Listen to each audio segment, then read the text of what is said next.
కూడా approved layout అని చెప్పి కొనుక్కున్నామండి. ఆ రోజున 79 ప్లాట్లు ఉన్నాయి. 2007లో ఎన్ఎస్డి ప్రసాద్ అండ్ టీం వచ్చి అన్రిజిస్టర్డ్ అసైన్మెంట్ డీడ్ ఆధారంగా మేము పార్టీ కానటువంటి ఒక కేసు పెట్టి రాత్రికి రాత్రి వచ్చి మమ్మల్ని ఆక్యుపై చేసుకున్నాడు. 9.5 ఎకరాల్లో 7 ఎకరాలు ఆక్యుపై చేసుకున్నాడు.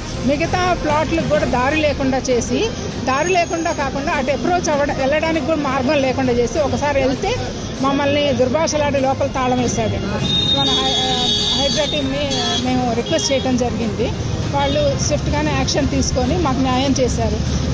మేము మా ప్లాట్ ఓనర్స్ అందరము మన సీఎం రేవంత్ రెడ్డి గారు చేపట్టిన హైడ్రా అనే ఇనిషియేటివ్ మాలాంటి సామాన్య మానవులకి ఎంతో అండగా ఉంటుంది. ఇలాంటివి వచ్చి మేము కృతజ్ఞతలు తెలియజేసుకుంటున్నామండి హైడ్రా టీంకి, రంగనాథన్ గారికి, సీఎం రేవంత్ రెడ్డి గారికి మా అందరి తరఫున కృతజ్ఞతలు.